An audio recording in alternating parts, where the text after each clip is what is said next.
Shri Hanuman credit ಸೌಹಾರ್ದ ಸಹಕಾರಿ ಸಂಘದ ರಜತ ಮಹೋತ್ಸವ ಕಾರ್ಯಕ್ರಮ. ಹೌದು, ಸ್ವಾತಂತ್ರ್ಯ ಪೂರ್ವದಲ್ಲಿ ಕರ್ನಾಟಕದಲ್ಲಿ ಸಹಕಾರ ಚಳುವಳಿ ಆರಂಭವಾಯಿತು. ಬೆಳಗಾವಿ ಜಿಲ್ಲೆಯಲ್ಲಿ ದೇಶದಲ್ಲೇ ಅತಿ ಹೆಚ್ಚು ಶೇಕಡ 50ರಷ್ಟು ಸೌಹಾರ್ದ ಸಹಕಾರಿ ಸಂಸ್ಥೆಗಳಿವೆ. ಶ್ರೀ ಹನುಮಾನ್ ಸೌಹಾರ್ದ ಸಹಕಾರಿ ಸಂಸ್ಥೆಯು 25 ವರ್ಷಗಳಿಂದ ಉತ್ತಮ ಕಾರ್ಯವನ್ನ ಮಾಡ್ತಾ ಇದೆ ಎಂದು ರಾಜ್ಯ ಸೌಹಾರ್ದ ಸಹಕಾರಿ ಒಕ್ಕೂಟದ ಅಧ್ಯಕ್ಷ ಜಿ ನಂಜನಗೌಡ ಹೇಳಿದರು. ನಗರದ ಕೇಶವ ಕಲಾಭವನದಲ್ಲಿ ಆಯೋಜಿಸಿದ ಹನುಮಾನ್ ಕ್ರೆಡಿಟ್ ಸೌಹಾರ್ದ ಸಹಕಾರಿ ಸಂಘದ ರಜತ ಮಹೋತ್ಸವ ಕಾರ್ಯಕ್ರಮದಲ್ಲಿ ಅವರು ಮಾತನಾಡಿದರು. ನಂತರ ಮಾತನಾಡ್ತಾ ಅವರು, ಸಹಕಾರಿ ಸಂಘವು ಬಡವರು, ಜನ ಸಾಮಾನ್ಯರಲ್ಲಿ ಆರ್ಥಿಕ ಸಮಾನತೆ ತರಲು ಶ್ರಮಿಸ್ತಾ ಇದೆ. ಕೇಂದ್ರ ಸರ್ಕಾರವು ಪ್ರತ್ಯೇಕ ಸಹಕಾರಿ ಸಚಿವಾಲಯವನ್ನ ಆರಂಭಿಸುವ ಮೂಲಕ ಸಹಕಾರಿ ಕ್ಷೇತ್ರವನ್ನ ಮತ್ತಷ್ಟು ಬಲಪಡಿಸಲು ಪ್ರಯತ್ನಿಸಿದೆ. ಮಾಜಿ ವಿಧಾನ ಪರಿಷತ್ತಿನ ಸದಸ್ಯರಾಗಿರುವ ಮಹಂತೇಶ್ ಕವಟಗಿ ಮಠ ಮಾತನಾಡಿ, ಯಾವುದೇ ಸಂಸ್ಥೆಗೆ 25 ವರ್ಷ ಪೂರೈಸೋದು ಮಹತ್ವದ ಮೈಲಿಗಲ್ಲು. 25 ವರ್ಷಗಳ ಹಿಂದೆ ಚಿಕ್ಕ ಚಿಕ್ಕ ಸಸಿಗಳನ್ನ ನೆಟ್ಟಿದ್ದ ಈ ಸಂಸ್ಥೆ ಈಗ ದೊಡ್ಡ ಕಲ್ಪ ವೃಕ್ಷವಾಗಿ ಕಾಮಧೇನುವಾಗಿ ಬೆಳೆದಿದೆ. ಈ ಸಂಸ್ಥೆಯು ಜನ ಸಾಮಾನ್ಯರಿಗೆ ಹಾಗೆ ಬಡವರಿಗೆ ಆರ್ಥಿಕ ಸಬಲೀಕರಣವನ್ನ ಒದಗಿಸುವ ಕೆಲಸವನ್ನ ಮಾಡಿದೆ. ಸಹಕಾರ ಚಳುವಳಿ ಹಾಗೆ ಚಿಕ್ಕೋಡಿ ತಾಲೂಕಿಗೆ ವಿಶೇಷ ಸಂಬಂಧವಿದೆ. ಬೆಳಗಾವಿಯ ಡಿಸಿಸಿ ಬ್ಯಾಂಕ್ನ 6 ಜನ ಸಂಸ್ಥಾಪಕ ನಿರ್ದೇಶಕರುಗಳು ಚಿಕ್ಕೋಡಿ ತಾಲೂಕಿನವರು. ಸಾಮಾನ್ಯ ರೈತರಿಗೆ, ಮಹಿಳೆಯರಿಗೆ ಸಾಲವನ್ನ ನೀಡುವ ಕೆಲಸವನ್ನ ಹನುಮಾನ್ ಸಂಸ್ಥೆ ಮಾಡಿದೆ ಎಂದರು. ಈ ಸಂದರ್ಭದಲ್ಲಿ ಶಾಸಕ ಗಣೇಶ್ ಹುಕ್ಕೇರಿ ಅವರು ಮಾತನಾಡ್ತಾ ಈ ಸಹಕಾರಿ ಸಂಘಕ್ಕೆ ಸಹಕಾರ ನೀಡುವುದಾಗಿ ತಿಳಿಸಿದರು. ಸಂಸ್ಥೆ ಅಧ್ಯಕ್ಷ ನ್ಯಾಯವಾದಿ ಬಾಬುರಾವ್ ಯಾದವ್ ಮಾತನಾಡಿ, 1997ರಲ್ಲಿ ಸಾಮಾನ್ಯ ಜನರಿಗೆ ಆರ್ಥಿಕ ನೆರವು ನೀಡುವ ಉದ್ದೇಶದಿಂದ ಸಂಸ್ಥೆಯನ್ನ ಪ್ರಾರಂಭಿಸಲಾಗಿದೆ ಎಂದು ರಜತ ಮಹೋತ್ಸವ ಆಚರಿಸಿಕೊಳ್ತಾ ಇರೋದಕ್ಕೆ ಹೆಮ್ಮೆಯಾಗ್ತಿದೆ. ಅತ್ಯಂತ ಪ್ರಾಮಾಣಿಕ, ಪಾರದರ್ಶಕ ನಿರ್ವಹಣೆಯಿಂದಾಗಿ ಸಂಸ್ಥೆ ಇಂದು ಇಷ್ಟು ದೊಡ್ಡ ಮಟ್ಟದಲ್ಲಿ ಬೆಳೆದಿದೆ. ಕೊರೋನಾದ ಅವಧಿಯಲ್ಲಿಯೂ ಸಂಸ್ಥೆಯು ತನ್ನ ಸಾಮಾಜಿಕ ಬದ್ಧತೆಯನ್ನ ಉಳಿಸಿಕೊಂಡಿದೆ. ಮುಂದೆಯೂ ಸಹ ಸದಸ್ಯರು ಇದೇ ನಂಬಿಕೆ, ಸಹಕಾರ ನೀಡಬೇಕು ಎಂದು ಕೋರಿಕೊಂಡ್ರು. ಸೌಹಾರ್ದ ಫೆಡರಲ್ನ ನಿರ್ದೇಶಕ ಜಗದೀಶ್ ಕವಟಗಿ ಮಠ ಮಾತನಾಡಿ, ರಾಷ್ಟ್ರೀಕೃತ ಬ್ಯಾಂಕುಗಳು ಸಮಾಜದ ತಳಮಟ್ಟದ ಜನರನ್ನ ತಲುಪಲು ಸಾಧ್ಯವಿಲ್ಲ, ಆದರೆ ಸಹಕಾರಿ ಸಂಘಗಳು ಅದನ್ನ ತಲುಪ್ತವೆ. ಮಹಿಳೆಯರಿಗೆ ಸ್ವಯಂ ಉದ್ಯೋಗಕ್ಕಾಗಿ ಯೋಜನೆ ಜಾರಿಗೊಳಿಸುವಂತೆ ತಿಳಿಸಿದರು. ಇತ್ತ ಈ ಸಂದರ್ಭದಲ್ಲಿ ಮಾಜಿ ಸೈನಿಕರು, ಪ್ರತಿಭಾವಂತ ವಿದ್ಯಾರ್ಥಿಗಳು, ನೌಕರರು, ಆಡಳಿತ ಮಂಡಳಿಯವರನ್ನ ಸನ್ಮಾನಿಸಲಾಯಿತು. ಇನ್ನೊಂದೆಡೆ ಅಲ್ಪಸಂಖ್ಯಾತರ ಆಯೋಗದ ನಿರ್ದೇಶಕ ಧನ್ಯಕುಮಾರ ಗುಂಡೆ, ಪುರಸಭೆ ಅಧ್ಯಕ್ಷ ಪ್ರವೀಣ್ ಕಾಂಬಳೆ, ಉಪಾಧ್ಯಕ್ಷ ಸಂಜಯ್ ಕವಟಗಿ ಮಠ, ರಾಮ ಮಾನೆ, ಕಲ್ಮೇಶ್ ಕಿವಾಡ, ಅನಿಲ್ ಪಾಟೀಲ, ಗುಲಾಬ ಭಾಗವಾನ ಹಾಗೆ ನಿರ್ದೇಶಕಿ ಸುವರ್ಣ ಠಾಣೇಕರ, ದೀಪಕ್ ಹವಾಲ್ದಾರ, ಜ್ಯೋತಿಬಾ ಕಾಮಕರ ಹಾಗೆ ಚಂದ್ರಕಾಂತ ಯಾದವ, ಲಕ್ಷ್ಮಣ್ ಪವಾರ, ಈಶ್ವರ್ ತೋರಬೋಲೆ, ಕಮಲ ಮಾನೆ, ಸಾವಳ ರಾಮ ಜೋಶಿ, ಬಬನ್ ಬಾಂಗಳೆ ಹಾಗೆ ಇನ್ನೊಂದೆಡೆ ರಾಜು ಹೊಸಟಿ, ರಾಜು ಡಂಗೇರ, ಕುಲಕರ್ಣಿ ಸೇರಿದಂತೆ ಮತ್ತಿತರರು ಉಪಸ್ಥಿತರಿದ್ದರು. 115 ವರ್ಷಗಳ ಹಿಂದೆ ಸ್ವಾತಂತ್ರ್ಯ ಪೂರ್ವದಲ್ಲಿ ನಮ್ಮ ಗದಗಿನ ಸಿದ್ದನಗೌಡ ಸಣ್ಣರಾಮನಗೌಡ ಪಾಟೀಲರು ಈ ಒಂದು ಸಹಕಾರಿ ಕ್ಷೇತ್ರ ಬಹಳಷ್ಟು ಮುಖ್ಯವಾದುದು. ಈ ಒಂದು ಜನತೆಯ ಸಮಾಜದಲ್ಲಿ ಸಾಕಷ್ಟು ಆರ್ಥಿಕ ಅಸಮಾನತೆ, ಸಾಮಾಜಿಕ ಅಸಮಾನತೆ ಇದ್ದ ಸಂದರ್ಭದಲ್ಲಿಯೂ ಕೂಡ ಅಂತ ಒಂದು ಚಿಂತನೆ ಮಾಡಿದ್ದಾರೆ ಅಂದ್ರೆ ನಾವು ಖಂಡಿತವಾಗಲೂ ಈ ಚಳುವಳಿಯ ಪಿತಾಮಹರಾದ ಎಸ್ ಪಾಟೀಲ್ರಿಗೆ ನಾವು ಅಭೂತಪೂರ್ವ ಒಂದು ಅಭಿನಂದನೆಗಳನ್ನ ಹೇಳಲೇಬೇಕು ಬಂಧುಗಳೇ. ಅವರು ಅವತ್ತಿನ ಕಾಲದಲ್ಲಿ ಈ ಒಂದು ಆರ್ಥಿಕ ಸಮಾನತೆ ಮತ್ತು ಸಾಮಾಜಿಕ ಸಮಾನತೆಗೆ ಯೋಚನೆ ಮಾಡಿ, ಯಾರಲ್ಲಿ ಹೆಚ್ಚಿನ ಹಣ ಇರ್ತದೋ ಅದನ್ನ ಸ್ವಲ್ಪ ಬಡ್ಡಿ ಕೊಟ್ಟು ತಗೊಂಡು ಅದನ್ನೇ ಬೇರೆಯವ್ರಿಗೆ ಯಾರ ಹತ್ರ ಹಣ ಇಲ್ಲ, ಯಾರಿಗೆ ಅವಶ್ಯಕತೆ ಇದೆ ಅದನ್ನ ಸ್ವಲ್ಪ ಹೆಚ್ಚಿನ ಬಡ್ಡಿ ಕೇಳಿ ಬಂದಿರ್ತಕ್ಕಂಥ 1-2% ಬಡ್ಡಿಯಲ್ಲಿ ಅದನ್ನ ಆ ಸಂಸ್ಥೆ ಇಟ್ಟುಕೊಂಡು ಅದರ ಅಭಿವೃದ್ಧಿ ಮಾಡಿಕೊಂಡು ಆ ಸದಸ್ಯರಿಗೂ ಸ್ವಲ್ಪ ಲಾಭಾಂಶ ಕೊಟ್ಟು ಈ ಒಂದು ಹೊಸ ರೀತಿಯ ಆರ್ಥಿಕ ಚಟುವಟಿಕೆ ನಡೆಸಲಿಕ್ಕೆ ಮೂಲ ಕಾರಣಕರ್ತರವರಾದರು. ಅದಾದ ನಂತರ ನಿಧಾನವಾಗಿ ಬೆಳೀತಾ ಬಂದಿರತಕ್ಕಂಥ ಈ ಚಳವಳಿ ಸ್ವಾತಂತ್ರ್ಯ ನಂತರ ಕೂಡ ನಮ್ಮ ಎಲ್ಲ ಸರ್ಕಾರಗಳು, ಎಲ್ಲ ರಾಜ್ಯ ಸರ್ಕಾರಗಳು ಕೂಡ ಈ ಚಳುವಳಿ ತುಂಬಾ ಅವಶ್ಯಕವಾದುದು. ಇದನ್ನ ನಾವು ಬೆಳೆಸಬೇಕು. ಸರ್ಕಾರನೇ ಎಲ್ಲಾ ಕೆಲಸನೂ ಜನರ ಕೆಲಸ ಮಾಡಕ್ ಆಗೋದಿಲ್ಲ. ಸಮಾಜದಲ್ಲಿರ್ತಕ್ಕಂಥ ಜನ ತಮ್ಮಲ್ಲಿ ಆರ್ಥಿಕ ವ್ಯವಸ್ಥೆ ಮಾಡಿಕೊಂಡ್ರೆ ಸರ್ಕಾರಕ್ಕೂ ಕೂಡ, ಸರ್ಕಾರ ಮಾಡೋ ಕೆಲಸವನ್ನು ಕೂಡ ಜನರೇ ಮಾಡಿದಂಗೆ ಆಗುತ್ತೆ ಅಂತಕ್ಕಂಥ ಒಂದು ಉದ್ದೇಶ ಇಟ್ಕೊಂಡು ಇದಕ್ಕೆ ಒಂದು ಪ್ರತ್ಯೇಕ ಒಂದು ಸಹಕಾರ ಇಲಾಖೆ ಅಂತ ಮಾಡಿ ಅದಕ್ಕೆ ಒಬ್ಬ ಮಂತ್ರಿಗಳನ್ನು ಮಾಡಿ ಈ ಇಲಾಖೆಯನ್ನ ಅವತ್ತಿನಿಂದ ಇವತ್ತಿನವರೆಗೂ ಸಾಕಷ್ಟು ಆದ್ಯತೆ ಕೊಟ್ಟು ಬೆಳೆಸ್ತಾ ಬಂದಿರೋದು. ನಮ್ಮ ಕೇಂದ್ರ ಸರ್ಕಾರದಲ್ಲಿ ಸಹಕಾರ ಇಲಾಖೆ ಇತ್ತಾದ್ರೂ ಕೂಡ ಅದು ನಮ್ಮ ಕೃಷಿ ಸಚಿವಾಲಯದಲ್ಲಿ ಮರ್ಜ್ ಆಗಿದೆ. ಹಿಂದೆ ನಮ್ಮ ನರೇಂದ್ರ ಮೋದಿ ಅವರು 2021ನೇ ಇಸ್ವಿನಲ್ಲಿ ಇಲ್ಲ, ಈ ಸಹಕಾರ ಚಳವಳಿ ಇನ್ನೂ ಹೆಚ್ಚು ಹೆಚ್ಚು ವ್ಯಾಪಕವಾಗಿ ಬೆಳಿಬೇಕು, ಗ್ರಾಮಾಂತರ ಪ್ರದೇಶದಲ್ಲಿ ಕೂಡ ಸಾಕಷ್ಟು ಇನ್ನೂ ಈ ಸಹಕಾರ ಚಳವಳಿ ಬೇರು ಬಿಟ್ಟಿಲ್ಲ, ಅಲ್ಲೆಲ್ಲಿಗೂ ಕೂಡ ವಿಸ್ತಾರ ಮಾಡಬೇಕನ್ನೋ ಉದ್ದೇಶದಿಂದ ಕೇಂದ್ರದಲ್ಲಿ ಕೂಡ ಒಂದು ಪ್ರತ್ಯೇಕವಾದ ಸಹಕಾರ ಸಚಿವಾಲಯವನ್ನು ಸ್ಥಾಪನೆ ಮಾಡಿ ಅದಕ್ಕೆ ಒಬ್ಬ ಅಮಿತ್ ಶಾ ಅವರಂತ ಒಬ್ಬ ದಕ್ಷ, ಒಬ್ಬ ಪ್ರಾಮಾಣಿಕ ವ್ಯಕ್ತಿಯನ್ನ ಅಲ್ಲಿ ಸಚಿವಾಲಯದ ಸಚಿವರನ್ನಾಗಿ ಮಾಡಿ ನಮಗೆ ನೀಡಿರೋದನ್ನ ನೋಡಿದ್ರೆ ಖಂಡಿತ ಕೂಡ ಈ ಸಹಕಾರ ಚಳವಳಿ ಇಲ್ಲಿ ನಿಲ್ತಕ್ಕಂಥದ್ದೆಲ್ಲ ಇನ್ನೂ ಹೆಚ್ಚು ಹೆಚ್ಚು ಬೆಳಿಬೇಕು, ಇದು ನಿರಂತರವಾಗಿರಬೇಕು. ದೇಶದ ಆರ್ಥಿಕ ವ್ಯವಸ್ಥೆ ಎಲ್ಲಿವರೆಗೂ ಇರ್ತದೋ ಅಲ್ಲಿವರೆಗೂ ಕೂಡ ಈ ಚಳುವಳಿ ಮುಂದುವರಿಸಬೇಕು ಅಂತಕ್ಕಂಥದ್ದನ್ನ ನಮಗೆ ತೋರಿಸಿಕೊಟ್ಟಿದ್ದಾರೆ ಬಂಧುಗಳು. ಈ ನಿಟ್ಟಿನಲ್ಲಿ ನಮ್ಮಲ್ಲೇನು ನಮ್ಮ ಸರ್ಕಾರ ಪ್ರಾರಂಭವಾದ ನಂತರ 1959ರ ಕಾಯ್ದೆ ಜಾರಿಗೆ ಬಂತು. ಆ 1959ರ ಕಾಯ್ದೆ ಸಾಕಷ್ಟು ಸೇವಾ ಕಾರ್ಯಗಳನ್ನು ಮಾಡಿದಾಗ್ಯೂ ಕೂಡ ಅಲ್ಲಿ ಅನೇಕ ವಿರೋಧಾಭಾಸಗಳು ಬಂತು. ಇಲ್ಲಿ ಸರ್ಕಾರದ ಹಸ್ತಕ್ಷೇಪ ಜಾಸ್ತಿ ಇದೆ, ಅಧಿಕಾರಿಗಳು ಸಾಕಷ್ಟು ಈ ಕ್ಷೇತ್ರದಲ್ಲಿ ಭಾಗಿಯಾಗಿ ಈ ಚಳುವಳಿಯನ್ನ ಬೆಳೆಯೋದಕ್ಕೆ ಪ್ರೋತ್ಸಾಹಿಸ್ತಾ ಇಲ್ಲ. ಅದಕ್ಕೆ ಸದಸ್ಯರಿಗೆ ತಮ್ಮದೇ ಆದ ಆಡಳಿತ ಮಾಡಿಕೊಳ್ಳಿಕ್ಕೆ, ತಮ್ಮದೇ ಆದ ನಿಯಂತ್ರಣ ಹೊಂದಲಿಕ್ಕೆ, ತಾವೇ ಮತ್ತು ಶಿಕ್ಷಣ ತರಬೇತಿ ಕೊಡಲಿಕ್ಕೆ ಒಂದು ಬೇಕಾದಂತ ಸಂಸ್ಥೆಯನ್ನ ಜಾರಿಗೆ ತರಬೇಕು, ಒಂದು ವ್ಯವಸ್ಥೆ ಇರಬೇಕು ಅಂತ ಹೇಳಿ ನಮ್ಮ ಸಹಕಾರಿಯ ಹಿಂದಿನ ಅನೇಕ ಸಹಕಾರಿಗಳು ಹೋರಾಟ ಮಾಡಿ ಒಂದು ಹೊಸ ಕಾಯ್ದೆ ಬೇಕು ಅಂತ ಹೇಳಿ ಈ ಸೌಹಾರ್ದ ಸಹಕಾರಿ ಕಾಯ್ದೆ ಬರಲಿಕ್ಕೆ ಕಾರಣಕರ್ತರಾದರು. 1997ರಲ್ಲಿ ಈ ಕಾಯ್ದೆ ಜಾರಿಗೆ ಬಂದಿದ್ರೂ ಕೂಡ 2001ರಿಂದ ಇದು ಕಾರ್ಯಾರಂಭ ಮಾಡಕ್ಕೆ ಪ್ರಾರಂಭಿಸಿತು.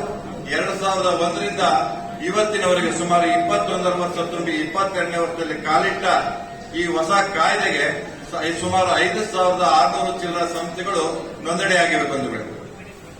ಈ ಕಾಯ್ದೆಯಲ್ಲಿ ನೋಂದಣಿಯಾಗಿ ಬಹಳಷ್ಟು ಉತ್ತಮವಾಗಿ ಕೆಲಸ ನಿರ್ವಹಿಸತಕ್ಕಂಥ ಸಂಸ್ಥೆಗಳು ನಮ್ಮ ಕಣ್ಣು ಮುಂದಿದೆ.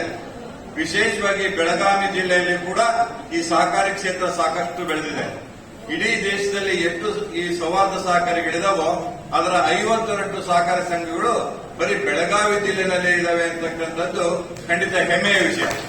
ನಮ್ಮೆಲ್ಲರಿಗೂ ಕೂಡ ಈ ಸಹಕಾರಿ ಕ್ಷೇತ್ರಕ್ಕೆ ಇಷ್ಟೊಂದು ಒತ್ತು ಕೊಡ್ತಾ ಇರೋ ತಮಗೆ ನಾನು ನಮ್ಮ ಸಂಯುಕ್ತ ಸಹಕಾರಿ ಪರವಾಗಿ ಅಭಿನಂದನೆಗಳನ್ನು ಸಲ್ಲಿಸ್ತೇನೆ ಬಂಧುಗಳೇ.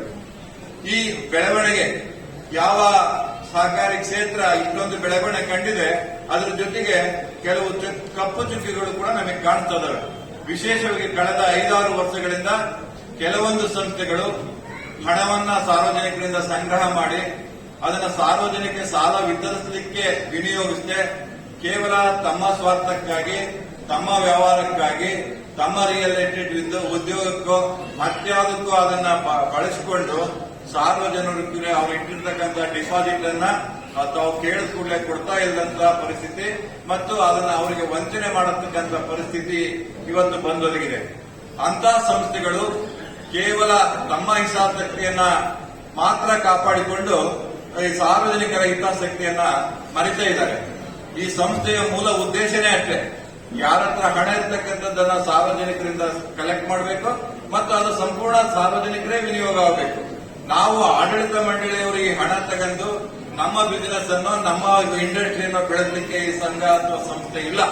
ಇದನ್ನು ಯಾವತ್ತೂ ಕೂಡ ಸಾರ್ವಜನಿಕರಿಗೆ ಮೀಸಲಾಗಿರ್ತಕ್ಕಂಥದ್ದು ಖಂಡಿತ ಅತ್ಯವಶ್ಯಕ ಬಂಧುಗಳು. ಅದಕ್ಕಾಗಿನೇ ಇತ್ತೀಚಿನ ದಿನಗಳಲ್ಲಿ ನಾವು ಬಹಳಷ್ಟು ನಮ್ಮ ಫೆಡರೇಷನ್ ಇಂದ ಇನ್ಸ್ಪೆಕ್ಷನ್ ಅಥವಾ ಆಡಿಟ್ ರಿಪೋರ್ಟ್ ಅನ್ನು ನೋಡುವಾಗ ಯಾವ ಸಂಸ್ಥೆಯಲ್ಲಿ ನಿರ್ದೇಶಕರು ಮತ್ತು ಅವರ ಸಂಬಂಧಿಕರು ಹೆಚ್ಚು ಹೆಚ್ಚು ಸಾಲ ತಗೊಂಡಿದ್ದಾರೋ ಅವ್ರ ಮೇಲೆ ಒಂದು ಮಹತ್ವದ ಕಣ್ಣಿಡ್ತಕ್ಕಂಥ ಕೆಲಸ ಮಾಡಲೇಬೇಕಾಗಿದೆ. ಇವತ್ತು ಇದು ಒಂದು ಅರೆನ್ಯಾಯಿಕ ಸಂಸ್ಥೆ.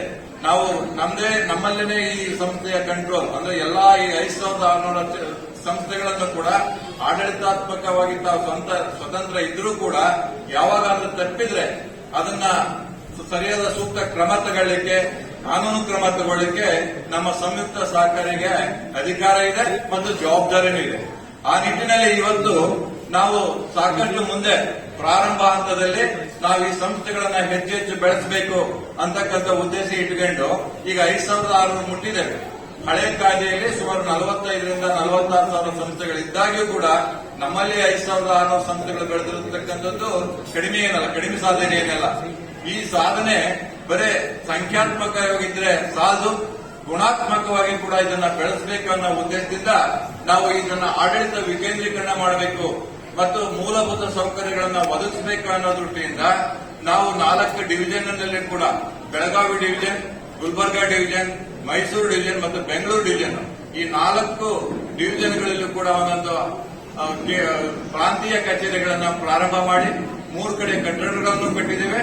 ನಮ್ಮ ಕೇಂದ್ರ ಕಚೇರಿಯನ್ನು ಕೂಡ ಅತ್ಯುತ್ತಮವಾಗಿ ಕಟ್ಟಿ ಜನವರಿ ತಿಂಗಳಲ್ಲಿ ಅದು ಕೂಡ ಪ್ರಾರಂಭ ಆಗಿದೆ. ತಾವೆಲ್ಲ ನೋಡಿದ್ದೀವಿ. ಇನ್ನು ಮೈಸೂರಿನಲ್ಲಿ ಮಾತ್ರ ಒಂದು ಕಟ್ಟಡ ಕಟ್ಟೋದು ಮಾತ್ರ ಬಾಕಿ ಇದೆ. ನಿವೇಶನವನ್ನ ಈಗಾಗಲೇ ನಾವು ಖರೀದಿ ಮಾಡಿದ್ದೇವೆ. ಇನ್ನು ಈ ಮೂಲಭೂತ ಸೌಕರ್ಯಗಳ ವ್ಯವಸ್ಥೆ ಹೆಚ್ಚು ಕಡಿಮೆ ಸಿದ್ಧಗೊಂಡಿದೆ. ನಾವು ನಮ್ಮದೇ ಆದಂತಹ ಒಂದು ಸಾಫ್ಟ್ವೇರ್ ಅನ್ನು ಡೆವಲಪ್ ಮಾಡಬೇಕಾಗಿದೆ. ಅದು ಕಾಮನ್ ಸಾಫ್ಟ್ವೇರ್ ಮಾಡಿ ಎಲ್ಲಾ ಸದಸ್ಯ ಸಹಕಾರಿಗಳಿಗೆ ಕೊಟ್ರೆ ನಮಗೆ ಅದರ ನಿಯಂತ್ರಣ ಇನ್ನೂ ಹೆಚ್ಚು ಪರಿಣಾಮಕಾರಿ ಮಾಡಬಹುದು ಅಂತಕ್ಕಂಥ ಉದ್ದೇಶನೂ ನಮಗಿದೆ ಬಂಧುಗಳೇ. ಆ ನಿಟ್ಟಿನಲ್ಲಿ ಆ ಕೆಲಸವನ್ನು ನಾವು ಹೆಚ್ಚು ಮಾಡ್ತಾ ಇದ್ದೀವಿ. ನಾವೆಲ್ಲರೂ ಕೂಡ ಒಂದು ಮಾತನ್ನ ನಾವು ನೆನಪಿಟ್ಕೋಬೇಕು. ನಾವು ಸಾಲ ಕೊಡ್ತಕ್ಕಂಥ ಸಂದರ್ಭದಲ್ಲಿ ನಮ್ಮ ಸಾಲಗಾರರ ಆಸ್ತಿಯನ್ನ ನಾವು ಮಾರ್ಟ್ಗೇಜ್ ಮಾಡ್ಕೊಂತೀವಿ, ಒತ್ತೆ ಹಾಕೊಂತೀವಿ. ಅದನ್ನ ಸಾಕಷ್ಟು ಅಧ್ಯಯನ ಮಾಡ್ತೀವಿ. ಆ ಪ್ರಾಪರ್ಟಿ ಕಾನೂನು ಪ್ರಕಾರ ಇದೆಯೋ ಇಲ್ಲೋ, ವ್ಯಾಲ್ಯೂಯೇಷನ್ ಸರಿಯಾಗಿದೆಯೋ ಇಲ್ಲೋ, ನಾವು ಅದನ್ನ ವೈಯಕ್ತಿಕವಾಗಿ ವಿಸಿಟ್ ಮಾಡಿ ಬೇಕಾದ್ರೆ ಅದು ಎಲ್ಲಾ ಕಾನೂನಿನ ಪ್ರಕ್ರಿಯೆಗಳಿಂದ ಫ್ರೀ ಆಗಿದೆಯೋ ಇಲ್ಲ ಇವೆಲ್ಲವನ್ನು ನೋಡಿ ನಾವು ಸಾಲ ಕೊಡ್ತೀವಿ. ಆದಾಗ್ಯೂ ಅಷ್ಟಿದ್ದಾಗಲೂ ಕೂಡ ವಸೂಲಿಗೆ ನಾವು ಸಾಕಷ್ಟು ಹೆಣಗಾಡ್ತೀವಿ. ಇನ್ನು ಸಾರ್ವಜನಿಕರು ನಮ್ಮಲ್ಲಿ ಡಿಪಾಸಿಟ್ ಇಡ್ತಾರಲ್ಲ, ಅವರು ನಮ್ಮ ಆಸ್ತಿಯನ್ನು ನೋಡಿ ಡಿಪಾಸಿಟ್ ಇಡೋದಿಲ್ಲ. ನಮ್ಮ ಸಂಸ್ಥೆಯ ಆಸ್ತಿ ಇವತ್ತು ಈ ಹನುಮಾನ್ ಸಂಸ್ಥೆ 21.5 ಕೋಟಿ ಡಿಪಾಸಿಟ್ ಇಟ್ಟಿದೆ ಅಂದ್ರೆ 20 ಕೋಟಿ ಆಸ್ತಿ ಫಿಕ್ಸ್ಡ್ ಅಸೆಟ್ ಏನಿಲ್ಲ. ಆ ಹಣವನ್ನೆಲ್ಲ ಸಾಲ ಕೊಟ್ಟಿರುತ್ತೆ. ಅವರು ನಮಗೆ ಯಾವ ಧೈರ್ಯದ ಮೇಲೆ ನಮ್ಮ ಹತ್ರ ಡಿಪಾಸಿಟ್ ಇಡಬೇಕು ಅಂತಕ್ಕಂಥದ್ದನ್ನು ನಾವು ಇವತ್ತು ಯೋಚನೆ ಮಾಡಲೇಬೇಕು. ನಾವು ನಮ್ಮಲ್ಲಿರ್ತಕ್ಕಂಥ ಗುಡ್ವಿಲ್ ಏನಿದೆ, ಆಡಳಿತ ಮಂಡಳಿಯವರ ಒಂದು ಸಮಾಜದಲ್ಲಿ ಯಾವ ತರ ಕ್ರೆಡಿಟ್ ವರ್ದಿನೆಸ್ ಇದೆ, ಅವ್ರಿಗೆ ಯಾವ ಫೇಸ್ ವ್ಯಾಲ್ಯೂ ಇದೆ, ಅದನ್ನ ನೋಡಿ ನಮಗೆ ಡಿಪಾಸಿಟ್ ಇಡ್ತಾರೆ. ಇದನ್ನ ನಾವು ನಮ್ಮ ಮೌಲ್ಯ ಏನಿದೆ, ನೈತಿಕ ಮೌಲ್ಯ, ಆ ನೈತಿಕ ಮೌಲ್ಯವನ್ನು ಪರಿಗಣಿಸಿ ಜನ ನಮಗೆ ಡಿಪಾಸಿಟ್ ಇರೋದ್ರಿಂದ ಆ ನೈತಿಕ ಮೌಲ್ಯ ಈ ಆಸ್ತಿಗಿಂತ ಏನು ನಾವು ಫಿಸಿಕಲ್ ಆಸ್ತಿ ಅಂತ ಏನ್ ಹೇಳ್ತೀವಲ್ಲ ಅದಕ್ಕಿಂತ 10 ಪಟ್ಟು 100 ಪಟ್ಟು ನಾವು ಹೊಂದಿರಬೇಕಾಗುತ್ತೆ. ಆ ನಿಟ್ಟಿನಲ್ಲಿ ಗುಣಾತ್ಮಕವಾದ ಸಹಕಾರಗಳನ್ನ ಬೆಳೆಸ್ತಕ್ಕಂಥದ್ದು ನಮ್ಮ ಆದ್ಯ ಕರ್ತವ್ಯ ಆಗ್ಬೇಕಂತಂದ್ರೆ ನಾವು ಸಮಾಜದಲ್ಲಿ ನೈತಿಕ ಮೌಲ್ಯಗಳನ್ನು ಇಟ್ಕೊಂಡು ಆಡಳಿತ ಮಂಡಳಿಯವರು ಖಂಡಿತ ಕೆಲಸ ಮಾಡಬೇಕಾಗುತ್ತೆ ಬಂಧುಗಳೇ. ಆ ನಿಟ್ಟಿನಲ್ಲಿ ಹೇಳೋದಾದ್ರೆ ಈ ಹನುಮಾನ್ ಸೌಹಾರ್ದ ಸಹಕಾರಿ ಸಂಘ ಬಹಳ ಅತ್ಯುತ್ತಮವಾಗಿ ಕೆಲಸ ನಿರ್ವಹಿಸಿಕೊಂಡು ಬಂದಿದೆ. ಕಳೆದ 25 ವರ್ಷಗಳಲ್ಲಿ ಅದು ಭೌತಿಕವಾಗಿ ದೊಡ್ಡ ಗಾತ್ರದಲ್ಲಿ ಬೆಳೆದೇ ಇರಬಹುದು, ಆದ್ರೆ ಅದರ ನೈತಿಕವಾಗಿ ಬೆಳೆದಿದೆ. 20 ಕೋಟಿಯಲ್ಲಿ ಕೂಡ ಸರಿಯಾದ ಸೇವೆಯನ್ನು ಕೊಡ್ತಿದೆ ಅಂತಕ್ಕಂಥದ್ದು ಅದರ ಸಾಕ್ಷ್ಯ ಚಿತ್ರವನ್ನು ಕೂಡ ನಾವು ಇವತ್ತು ನೋಡಿದ್ದೇವೆ ಬಂಧುಗಳೇ. ಈ ನಿಟ್ಟಿನಲ್ಲಿ ನಾವು ನಮ್ಮ ಸಂಸ್ಥೆಗಳನ್ನ ನಿಧಾನಕ್ಕಾಗ್ಲಿ ನಾವು ಬೆಳೆಸಬೇಕಾಗಿದೆ. ಇಂಗ್ಲಿಷ್ ನಲ್ಲಿ ಒಂದು ಗಾದೆ ಹೇಳ್ತಾರೆ, the colour of the cat is not important, but how it catches the rat is very very important ಅಂತಕ್ಕಂಥದ್ದು. ಹಾಗೇನೆ ಈ size of the society is not important, the qualitative work of the society is very very important. We have to concentrate on that. ಈ ರೀತಿ ನಾವು ಅದಕ್ಕೆ concentrate ಮಾಡಿದ್ರೆ ಖಂಡಿತವಾಗ್ಲೂ ಇದು ಒಂದು ನಿರಂತರವಾದ ಚಟುವಟಿಕೆ. ಯಾಕಂದ್ರೆ ಇದನ್ನ ಇವತ್ತು ಮಾಡಿ 10 ವರ್ಷನೋ 20 ವರ್ಷನೋ 30 ವರ್ಷನೇ ನಾವು ಇದನ್ನ ಸರಿಯಾಗಿ ಓಡಿಸಿ ಕೈ ಬಿಡ್ತಕ್ಕಂಥದ್ದಲ್ಲ. ಇದು ನಿರಂತರವಾಗಿರ್ಬೇಕಾದ ಒಂದು ವ್ಯವಸ್ಥೆ. ಈ ಬ್ಯಾಂಕಿಂಗ್ ವ್ಯವಸ್ಥೆ ಈ ಸರ್ಕಾರಗಳಲ್ಲಿ ಸಂಸ್ಥೆ ಎಲ್ಲ ಗೌರವಾನ್ವಿತ ಆಡಳಿತ ಮಂಡಳಿ ಸದಸ್ಯರಿಗೆ ಅಭಿನಂದನೆಗಳನ್ನ, ಧನ್ಯವಾದಗಳನ್ನ ಹೇಳಿಕೆ ನಾನು ಬಯಸ್ತಾ ಇದ್ದೀನಿ. ಒಂದು ಸಂಸ್ಥೆ ಇತಿಹಾಸದಲ್ಲಿ 25 ವರ್ಷ ಕಾಲ ಬಹಳ ಮುಖ್ಯವಾಗಿರ್ತಕ್ಕಂಥ ಒಂದು ಘಟ್ಟ. ಸಣ್ಣ ಬೀಜವನ್ನ ನೆಟ್ಟಂತ 25 ವರ್ಷಗಳ ಹಿಂದೆ ಈ ಸಂಸ್ಥೆ ಇವತ್ತು ದೊಡ್ಡ ವೃಕ್ಷವಾಗಿ, ಕಾಮಧೇನುವಾಗಿ, ಕಲ್ಪವೃಕ್ಷವಾಗಿ ಸಾಮಾನ್ಯ ಬಡವರಿಗೆ ಆರ್ಥಿಕ ಸಬಲತೆಯನ್ನು ಕೊಡ್ತಕ್ಕಂಥ ಕೆಲಸವನ್ನ ಚಿಕ್ಕೋಡಿ ನಗರದಲ್ಲಿ ಮಾಡಿದ್ದನ್ನ ಅತ್ಯಂತ ಸಂತೋಷದಿಂದ ಈ ಸಂಸ್ಥೆ ಎಲ್ಲ ಆಡಳಿತ ಮಂಡಳಿ ಸದಸ್ಯರಿಗೆ ಅಭಿನಂದನೆಗಳನ್ನ, ಧನ್ಯವಾದಗಳನ್ನ ಹೇಳಿಕೆ ನಾನು ಬಯಸ್ತಾ ಇದ್ದೀನಿ. ಬಂಧುಗಳೇ, ಸಹಕಾರ ಚಳವಳಿಗೂ ಬೆಳಗಾವಿ ಜಿಲ್ಲೆಗೂ ಒಂದು ಅವಿನಾಭಾವ ಸಂಬಂಧ. ಬೆಳಗಾವಿ ಜಿಲ್ಲೆ ಮುಂಬೈ ಪ್ರಾಂತ್ಯದ ಭಾಗವಾಗಿದ್ದ ಸ್ವಾತಂತ್ರ್ಯ ಪೂರ್ವದಲ್ಲಿ ಮಹಾರಾಷ್ಟ್ರ ರಾಜ್ಯದ ಅಂದಿನ ಮುಂಬೈ ಪ್ರಾಂತ್ಯದ ಭಾಗದಲ್ಲಿ ಬೆಳಗಾವಿ ಜಿಲ್ಲೆ ಇತ್ತು. ಸಹಕಾರಿ ಚಳವಳಿ 100 ವರ್ಷಗಳ ಇತಿಹಾಸವನ್ನ ಬೆಳಗಾವಿ ಜಿಲ್ಲೆಯಲ್ಲಿ ಹೊಂದಿದೆ. ದಿವಂಗತ ರತ್ನಪ್ಪಣ್ಣ ಕುಂಬಾರ್ ಅವರಾಗಿರ್ಬೋದು, ಅಪ್ಪನಗೌಡ ಪಾಟೀಲ್ರಾಗಿರ್ಬೋದು, ದಿವಂಗತ ಶಾಂತಪ್ಪಣ್ಣ ಮಿರ್ಜಿಯವರಾಗಿರ್ಬೋದು, ದಿವಂಗತ ಚಿದಾನಂದ ಕೋರೆಯವರಾಗಿರ್ಬೋದು, ದಿವಂಗತ ಎಂ ಕೆ ಕೌಟಿಗಿಮಠ ಅವರಾಗಿರ್ಬೋದು, ಹೀಗೆ ಅನೇಕ ಹಿರಿಯರಿಂದ ಸಹಕಾರ ಚಳವಳಿಗೆ ಚಿಕ್ಕೋಡಿ ತಾಲೂಕು ಸಾಕ್ಷಿಯಾಗಿದೆ, ಬೆಳಗಾವಿ ಜಿಲ್ಲೆ ಸಾಕ್ಷಿಯಾಗಿದೆ ಅಂತಕ್ಕಂಥ ಮಾತನ್ನ ಈ ಸಂದರ್ಭದಲ್ಲಿ ಹೇಳ್ತಾ, ಬೆಳಗಾವಿ ಜಿಲ್ಲಾ DCC ಬ್ಯಾಂಕಿನ ಸಂಸ್ಥಾಪಕರಾದ ರಾಮಚಂದ್ರ ದೊಂಡಪ್ಪನ್ ಕುಲಕರ್ಣಿ ಅವರು ಚಿಕ್ಕೋಡಿಯವರು ಅಂತಕ್ಕಂಥ ಮಾತನ್ನ ಬಹಳ ಅಭಿಮಾನದಿಂದ ಈ ಸಂದರ್ಭದಲ್ಲಿ ಹೇಳಿಕೆ ಬಯಸ್ತಾ ಇದ್ದೀನಿ. DCC ಬ್ಯಾಂಕಿನ 12 ಜನ ಸಂಸ್ಥಾಪಕರಲ್ಲಿ 6 ಜನ ಚಿಕ್ಕೋಡಿ ತಾಲೂಕಿನವರು ಇದ್ರು ಅಂತಕ್ಕಂಥ ಮಾತನ್ನು ಸಹಿತ ಈ ಸಂದರ್ಭದಲ್ಲಿ ಹೇಳ್ತಾ, ಇಂಥ ಒಂದು ಸಹಕಾರ ಕ್ಷೇತ್ರದ ಐತಿಹಾಸಿಕ ಹಿನ್ನೆಲೆ ಉಳ್ಳಂತ ಈ ಒಂದು ಚಿಕ್ಕೋಡಿ ತಾಲೂಕಿನಲ್ಲಿ ಹನುಮಾನ್ ಹೆಸರಿನಲ್ಲಿ ಸ್ಥಾಪನೆಯಾದಂಥ ಈ ಸಂಸ್ಥೆಯನ್ನ ಬಾಬುರಾವ್ ಯಾದವ್ ಅವರು, ಅವರೆಲ್ಲ ಸಹಕಾರಿಗಳು ಅತ್ಯಂತ ಪ್ರಾಮಾಣಿಕತೆಯಿಂದ ಈ ಸಂಸ್ಥೆಯನ್ನ ನಡೆಸಿದ್ದಾರೆ ಅಂತಕ್ಕಂಥ ಮಾತನ್ನ ಈ ಸಂದರ್ಭದಲ್ಲಿ ಹೇಳ್ತಾ, ಹಿಂದೂ ಸಮಾಜದ ನೇತೃತ್ವವನ್ನು ವಹಿಸಿ ಭಾರತದಲ್ಲಿ ಹಿಂದೂ ಸಮಾಜವನ್ನು ಕಟ್ಟಿದ ಛತ್ರಪತಿ ಶಿವಾಜಿ ಮಹಾರಾಜರ ಹಿನ್ನೆಲೆಯಿಂದ ಬಂದಿರತಕ್ಕಂಥ ಈ ಸಂಸ್ಥೆಯ ಎಲ್ಲ ಸಂಸ್ಥಾಪಕರು ಅಭಿನಂದನೆಗೆ ಅರ್ಹರು ಅಂತಕ್ಕಂಥ ಮಾತನ್ನು ಸಹಿತ ಈ ಸಂದರ್ಭದಲ್ಲಿ ಹೇಳ್ತಾ, ಸಹಕಾರ ಸಂಸ್ಥೆಗಳಂದ್ರೆ ಸ್ವಾತಂತ್ರ್ಯ ಪೂರ್ವದಲ್ಲಿ ರಾಷ್ಟ್ರೀಕೃತ ಬ್ಯಾಂಕಿಗೆ ಯಾವುದೇ ಒಬ್ಬ ರೈತ ಹೋದಂತ ಸಂದರ್ಭದಲ್ಲಿ ಕೈ ಮತ್ತು ಕಾಲಿನಲ್ಲಿರ್ತಕ್ಕಂಥ ಎಲ್ಲಾ ಬಟ್ಟುಗಳನ್ನು ಒತ್ತಿಸಿ ಸಾಲವನ್ನು ಕೊಡ್ತಕ್ಕಂಥ ಭಾರತ ದೇಶದಲ್ಲಿ ಇತ್ತು. ಬರೀ ಶ್ರೀಮಂತರಿಗೆ ಸಾಲ ಕೊಡ್ತಕ್ಕಂಥ ವ್ಯವಸ್ಥೆ ರಾಷ್ಟ್ರೀಕೃತ ಬ್ಯಾಂಕಿನಲ್ಲಿತ್ತು. ಇದನ್ನ ಅರಿತಂತ ಅನೇಕ ಹಿರಿಯರು ನಾವು ಸಹಕಾರ ಚಳವಳಿಯನ್ನ ಮಾಡಬೇಕು, ಸ್ವಾಭಿಮಾನದಿಂದ ಬದುಕ್ತಕ್ಕಂಥ ರೈತನಿಗೆ ಸಾಲ ಕೊಡಬೇಕು, ಸ್ವಾಭಿಮಾನದಿಂದ ಬದುಕ್ತಕ್ಕಂಥ ಹೆಣ್ಣು ಮಗಳಿಗೆ ಸಾಲವನ್ನು ಕೊಡಬೇಕು ಅಂತಕ್ಕಂಥ ರೀತಿಯಲ್ಲಿ ಸಹಕಾರ ಚಳವಳಿ ಬೆಳಗಾವಿ ಜಿಲ್ಲೆಯಲ್ಲಿ ನಡೆದು ಬಂತು. ರಾಜ್ಯದ ಇತಿಹಾಸದಲ್ಲಿ ಸಹಕಾರಿ ಸಕ್ಕರೆ ಕಾರ್ಖಾನೆಗಳಾಗಿರ್ಬೋದು, ಅರ್ಬನ್ ಬ್ಯಾಂಕ್ಗಳಾಗಿರ್ಬೋದು, ಕ್ರೆಡಿಟ್ ಸೊಸೈಟಿಗಳಾಗಿರ್ಬೋದು, ಸೌಹಾರ್ದ ಸಹಕಾರಿ ಸಂಸ್ಥೆಗಳಾಗಿರ್ಬೋದು, ಹುಕ್ಕೇರಿಯಲ್ಲಿರ್ತಕ್ಕಂಥ ವಿದ್ಯುತ್ ಸಹಕಾರಿ ಸಂಘ ಆಗಿರಬಹುದು, ಚಂದರ್ಗಿಯಲ್ಲಿರ್ತಕ್ಕಂಥ ಸ್ಪೋರ್ಟ್ಸ್ ಸಹಕಾರ ತಳಹದಿಯಲ್ಲಿ ಇದ್ದಂಥ ಸ್ಪೋರ್ಟ್ಸ್ ಸ್ಕೂಲ್ ಆಗಿರಬಹುದು, ಮತ್ತು ಘಟಪ್ರಭಾದಲ್ಲಿರ್ತಕ್ಕಂಥ ಸಹಕಾರಿ ಆಸ್ಪತ್ರೆ ಆಗಿರಬಹುದು. ಇಡೀ ಬೆಳಗಾವಿ ಜಿಲ್ಲೆಯಲ್ಲಿ ಅಷ್ಟೇ ಅಲ್ಲ, ಎಲ್ಲ ತರದ ಸಹಕಾರಿ ಸಂಸ್ಥೆಗಳಿರೋದು ಬೆಳಗಾವಿ ಜಿಲ್ಲೆಯಲ್ಲಿ ಅಂತಕ್ಕಂಥ ಮಾತನ್ನು ಬಹಳ ಅಭಿಮಾನದಿಂದ ಹೇಳಿಕೆ ನಾನು ಬಯಸ್ತಾ ಇದ್ದೀನಿ. ಕಾರಣ ಏನಂದ್ರೆ, ಸಹಕಾರ ಕ್ಷೇತ್ರದ ಮೇಲೆ ಇರ್ತಕ್ಕಂಥ ಜನರ ವಿಶ್ವಾಸ ಅಂತಕ್ಕಂಥ ಮಾತನ್ನು ಸಹಿತ ಈ ಸಂದರ್ಭದಲ್ಲಿ ಹೇಳ್ತಾ, ಆ ಹಿನ್ನೆಲೆಯಿಂದ ಬಂದಿರತಕ್ಕಂಥ ಈ ಒಂದು ಸಂಸ್ಥೆ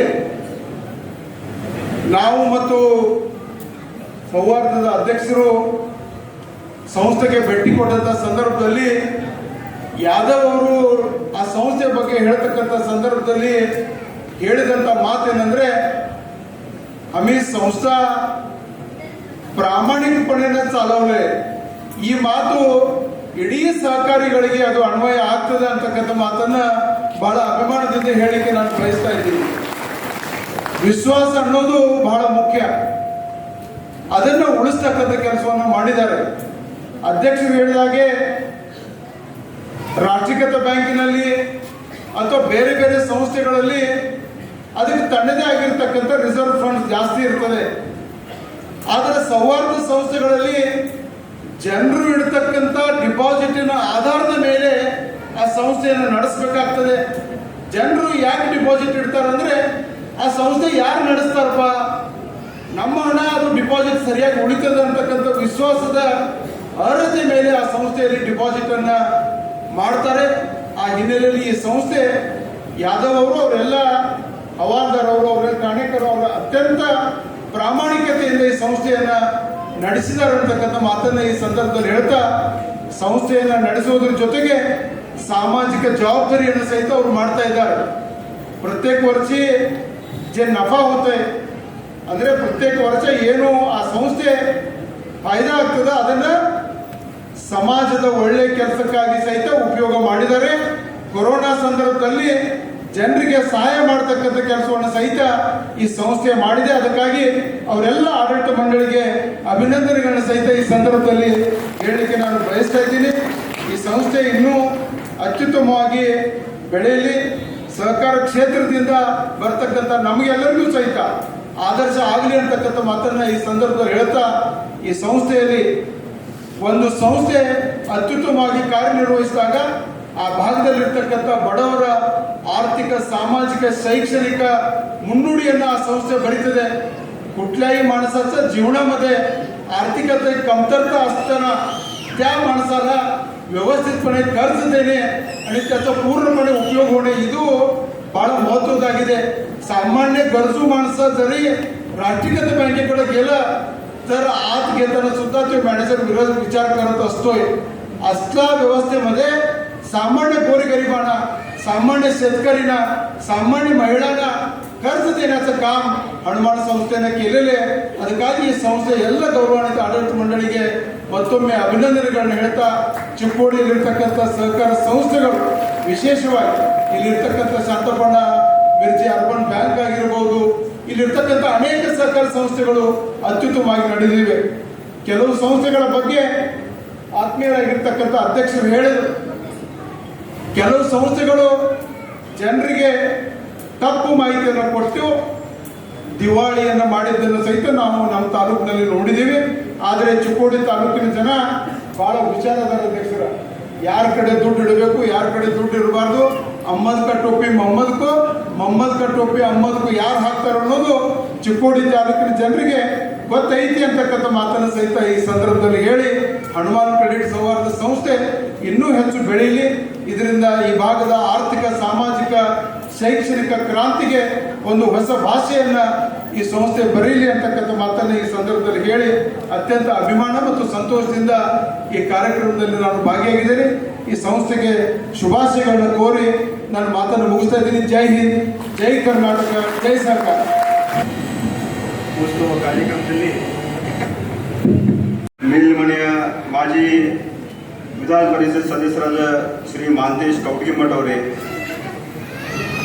ಕರ್ನಾಟಕ ಸೌಹಾರ್ದ ಅಧ್ಯಕ್ಷರಾದ ನಂಜನಗೌಡ ಅವರೇ, ಉಪಾಧ್ಯಕ್ಷರಾದ ಪ್ರಸನ್ನ ಕುಮಾರ್ ಅವರೇ,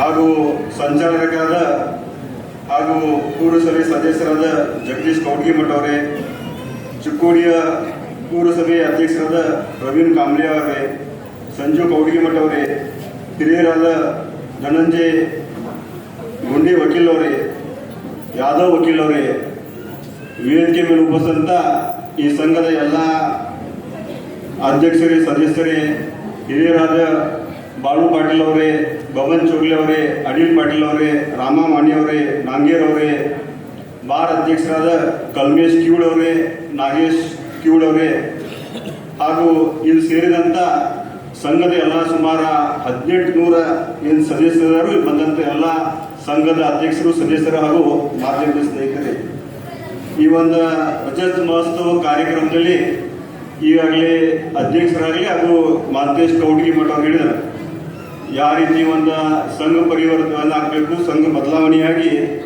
ತಾವೇನು ಇವತ್ತು ಸುಮಾರು 25 ವರ್ಷ ಏನು ವಿಶ್ವಾಸ ಇಟ್ಟಿದ್ದೀರಿ ಸಂಘ ಮೇಲೆ, ಆ ವಿಶ್ವಾಸವನ್ನು ಕಾಪಾಡಿ ತಾವು ಇವತ್ತೇನು ಎಲ್ಲ ಸೇರಿದಿರಿ ನೋಡಿದ್ರೆ ನಿಜವಾಗೂ ಈ ಸಂಘ ಮೇಲೆ ಏನು ವಿಶ್ವಾಸ ಇಟ್ಟಿದ್ರಿ, ಈ ಸಂಘ ಅಧ್ಯಕ್ಷರಾಗಲಿ ಮತ್ತು ನಿಮ್ಗೆಲ್ಲರಿಗೂ ಈ ಸಂದರ್ಭದಲ್ಲಿ ಅಭಿನಂದನೆ ಸಲ್ಲಿಸ್ತೀನಿ. ಅಧ್ಯಕ್ಷರು ಬಂದಾಗ ನನಗೆ ಹೇಳಾಕತ್ತಿರು, ಇಲ್ಲ ಈ ಸಂಘ ಸುಮಾರು 25 ವರ್ಷ ನಾವು ನಡೆಸಬೇಕಾದ್ರೆ ನಮಗೇನೊಂದು ತೊಂದರೆ ಆಯಿತು ಮತ್ತು ಸಂಘ ಯಾವ ರೀತಿ ಒಂದು ಪ್ರಾಮಾಣಿಕ ರೀತಿ ನಾವು ನಡ್ಸ್ಕೊಂಡು ಬಂದೆವು. ಸುಮಾರು 25 ಕೋಟಿ ರೂಪಾಯಿ ಏನು ಇವತ್ತು ಠೇವಿ ಇಟ್ಟಿದ್ದರು, ಅದು ಸರಿಯಾಗಿ ಯಾರು ಎಲ್ಲಿ DCC ಬ್ಯಾಂಕ್ದಲ್ಲಿ ಎಷ್ಟು ಪರ್ಸೆಂಟ್ ಇಡಬೇಕು, ಬೇರೆ ಬೇರೆ ಸಂಘ ಸಂಸ್ಥೆದಲ್ಲಿ ಎಷ್ಟು ಇಡಬೇಕು, ಶುಗರ್ ಕಾರ್ಖಾನೆದಲ್ಲಿ ಎಷ್ಟು ಇಡಬೇಕಂತ ಅವ್ರ ಮಾಹಿತಿ ಹೇಳುವಾಗ ನಾನು ಕೇಳಿದ್ದೀನಿ, ನೀವು ಎಷ್ಟು ಬ್ರಾಂಚಸ್ ಇದಾವೆ.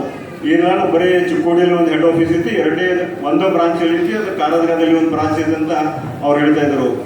ಹೇಳುವಾಗ ಸಂದರ್ಭದಲ್ಲಿ ಇವತ್ತು ಬೆಳಗ್ಗೆ ಕೂಡ ಅವರ ಸಂಘದಾಗ ಕುಂತಾಗ ಅವ್ರು ಹೇಳ್ತಾ ಇದ್ರು, ಸಂಘ ನಾವು ಏನು ಇವತ್ತು ಮೇಲೆ ಸೋಲಾರ್ ಪ್ಲಾಂಟ್ ಮಾಡಿದ್ವಿ, ಅದಾಗ ಸುಮಾರು 20,000 ರೂಪಾಯಿ ತಿಂಗಳ ಇದು ಬರ್ತೈತಿ.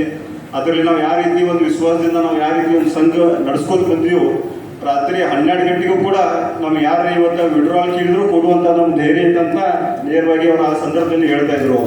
ಆ ನಿಟ್ಟಿನಲ್ಲಿ ಇವತ್ತ ಅಧ್ಯಕ್ಷರು ಕೂಡ ಬಂದರು, ನಮ್ಮ ಫೆಡರೇಷನ್ದವರು ಜಗದೀಶ್ ಕೌಟಗಿಮಠ ಅವರು ಬಂದಿದ್ದರು.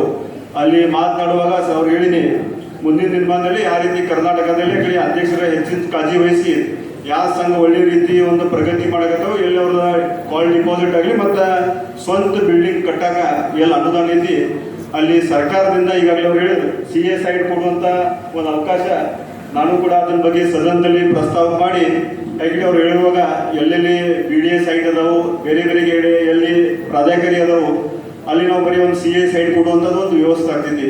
ಆ ನಿಟ್ಟಿನಲ್ಲಿ ಚಿಕ್ಕೋಡಿಲ ಕೂಡ ಮುಂದಿನ ದಿನಮಾನದಲ್ಲಿ ಒಂದು ಜಿಲ್ಲಾ ಮಟ್ಟ ಆಗುವಂಥ ಒಂದು ಮುಂದೆ ಸೂಚನೆ ಇದೆ.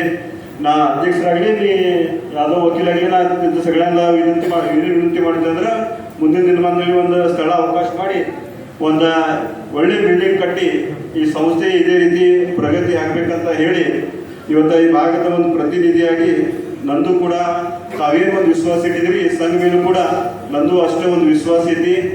ಮುಂದಿನ ದಿನಮಾನದಲ್ಲಿ ತಮಗೇನು ಒಂದು ಬಿಲ್ಡಿಂಗ್ ಆಗಲಿ ಜಾಗ ಆಗಲಿ ತಾವು ಏನು ಸಹಾಯ ಸಹಕಾರ ಕೇಳ್ತೀರಿ, ನಾವು ಮೊದಲನೇದಾಗಿ ಮುಂದಿನಿಂದ ನಿಮ್ಗೆ ಸಹಾಯ ಸಹಕಾರ ಕೊಡ್ತೀವಿ ಅಂತ ಈ ಸಂದರ್ಭದಲ್ಲಿ ಹೇಳಿ, ಒಂದು ಸಂಘದವರ ಅವರ ಅವಾಜ್ ನೋಡುವಾಗ ನಾನು ನೋಡ್ತಾ ಇದ್ದೀನಿ ಯಾವ ರೀತಿ ಒಂದು ಡಿವಿಡೆಂಟ್ ಆಗಲಿ, ಯಾವ ರೀತಿ ನೀವು ಪ್ರತಿ ವರ್ಷ ತಾವೇನು ಒಂದು ಕಾರ್ಯಕ್ರಮ ಮಾಡ್ತೀರಿ.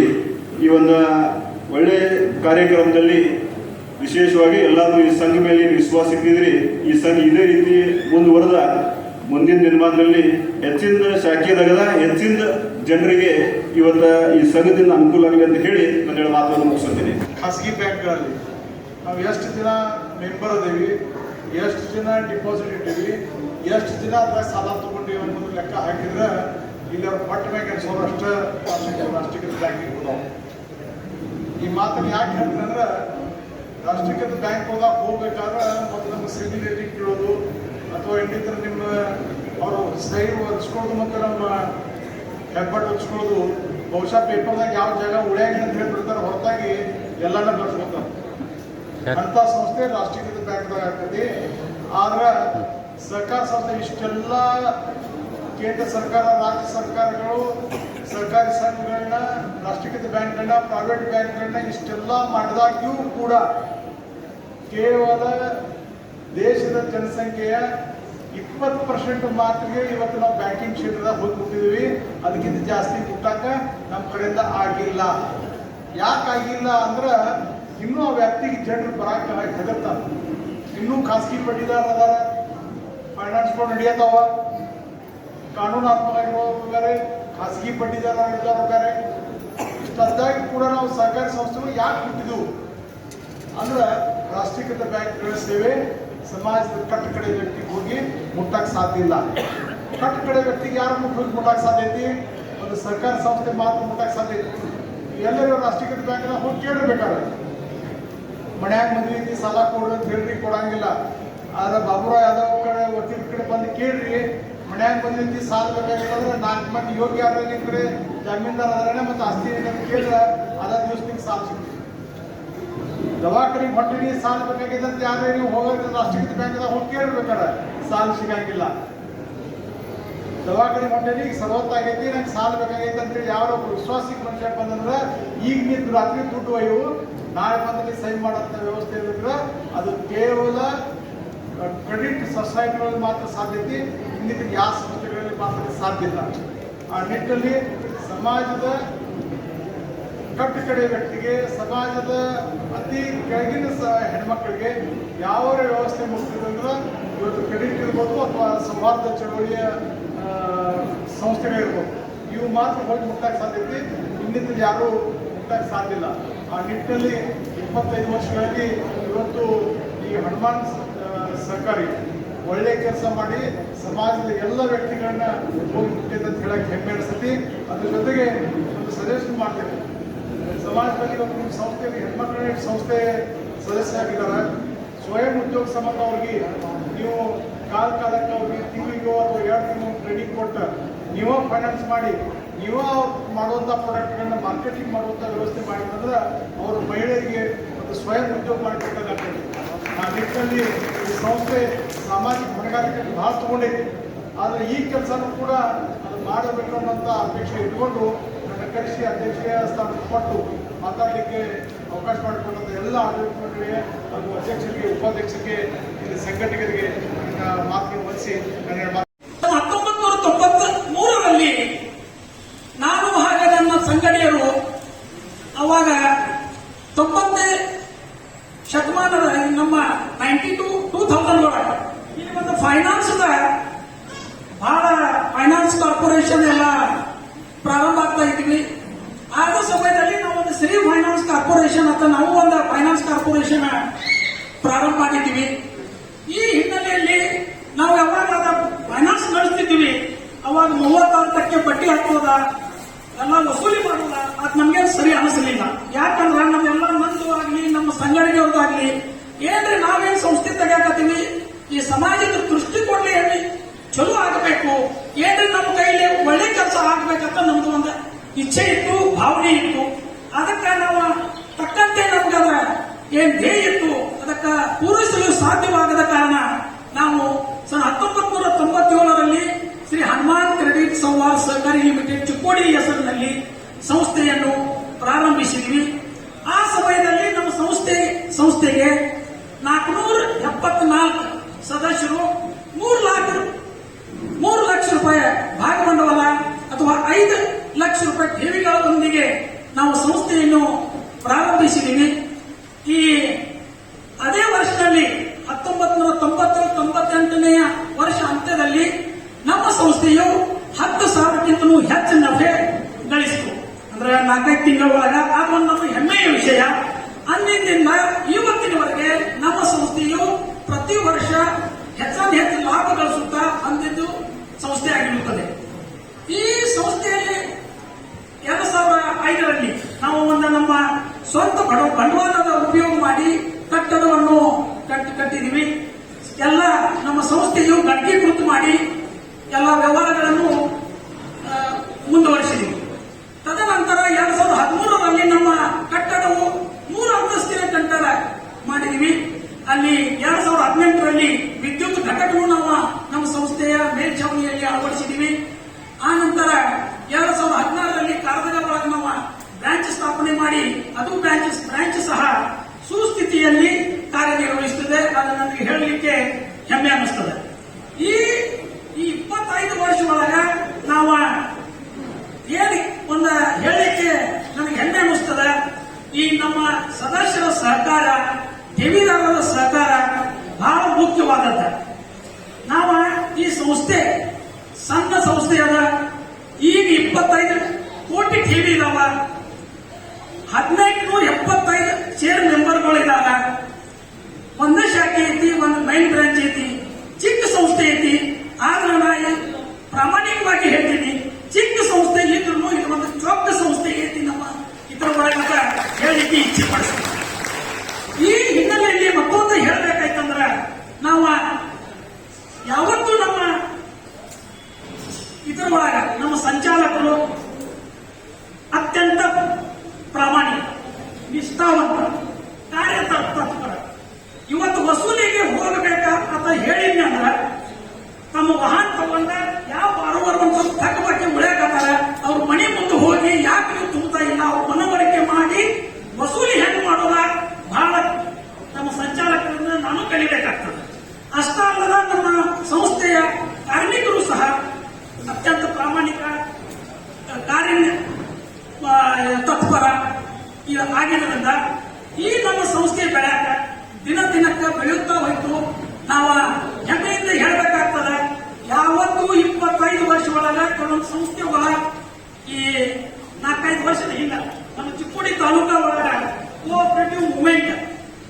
ಸೇಕ್ ಆಯ್ತು.